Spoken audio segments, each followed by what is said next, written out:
Romo Yomi yang terkasih, rekan-rekan imam, para suster, Bapak Ibu, saudara-saudariku yang terkasih dalam Kristus. Apa yang dikisahkan kepada kita pada kesempatan ini melalui tulisan suci dari Allah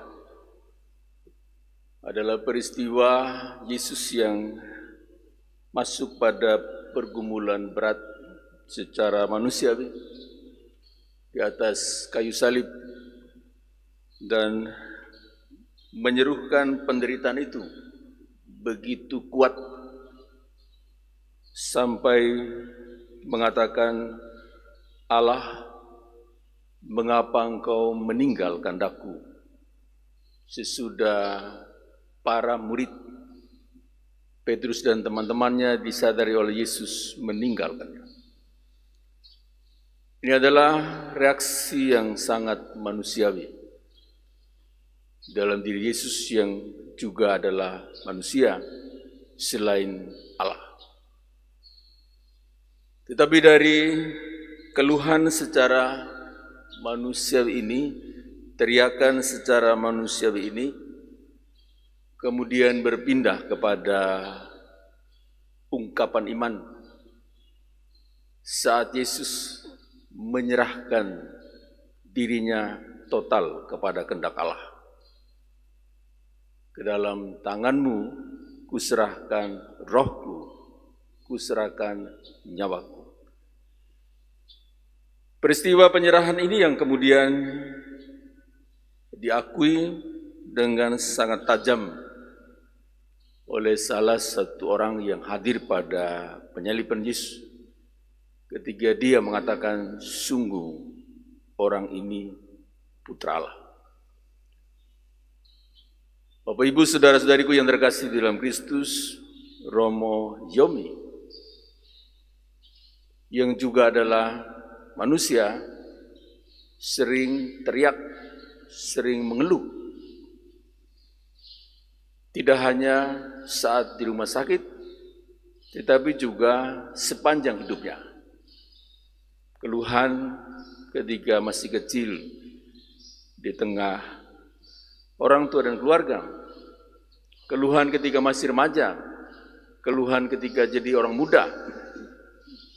Bahkan keluhan saat dia hadir sebagai seorang yang melayani gereja sebagai seorang imam di mana saja dia ditempatkan.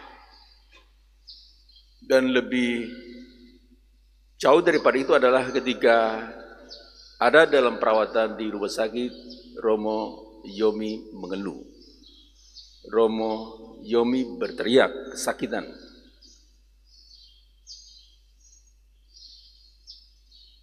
Dari keluhan secara manusiawi yang juga adalah wajar, kemudian pindah kepada Romo Yomi mengungkapkan iman ketika menyerahkan dirinya secara total dengan macam-macam cerita. Lalu cerita dari semua besar, dari keluarga, dari sang mama. Malam sebelum paginya Romo Yomi meninggalkan kita semua, sang mama bilang, anak saya Romo datang dan bilang, mama ikhlas ya. Atau datang kepada beberapa pribadi, entah itu dalam mimpi ataupun dalam berbagai macam pengalaman, atau ungkapan-ungkapan langsung saat di depan Romo Venus, di depan saudari sepupunya Asti Balun, lalu bilang, terima kasih, saya pamit, dadah. Lalu menginginkan menerima komuni suci, dan Romo Roni menerimakan bekal suci itu sebagai bagian dari pengungkapan iman. Dan kemudian bagian terakhir, ketika saya menerimakan sakramen perminyakan, ungkapan-ungkapan yang tulus dari dalam dirinya saat Romo Yomi bilang, Bapak, Mama, ampun, saya tidak kuat lagi. dan seterusnya yang adalah bagian dari penyerahan diri. Dan lalu kita semua tahu Romo Yomi menyerahkan diri secara total. Inilah sekelumit cerita dari reaksi manusiawi dalam diri Yomi karena penderitaan dalam pelayanan dan juga saat di rumah sakit. Dan pengungkapan penyerahan diri secara total kepada Allah yang ampunya kehidupan. Romo Yomi, Propisiat, selamat jalan. Jiwamu sudah disucikan karena menerima bekal suci sebelum kembali ke hadirat Tuhan. Dan jiwamu disucikan karena 2 kali menerima sakramen perminyakan. Karena itu Propisiat,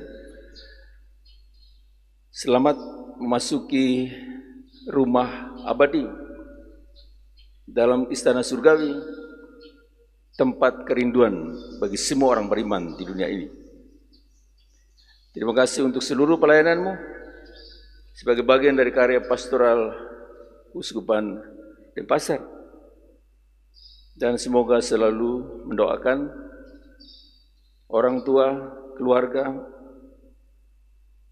kami umatmu dan rekan-rekan imammu bersama Bapak Uskup di wilayah Uskupan Denpasar ini untuk menjadikan seluruh karya pastoral Uskupan Denpasar ini bagian dari kehadiran berkat Allah bagi hidup beriman. Kepada Papa dan Mama di Sumbawa,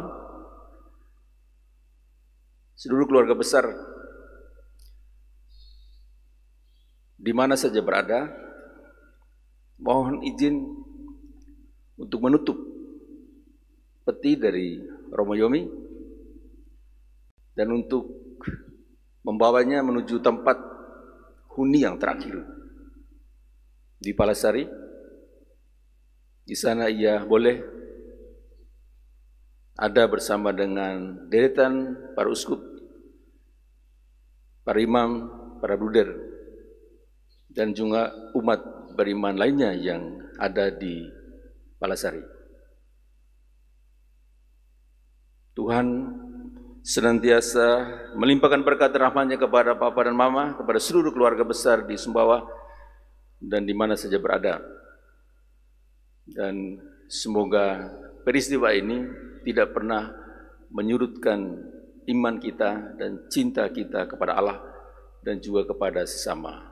Amin.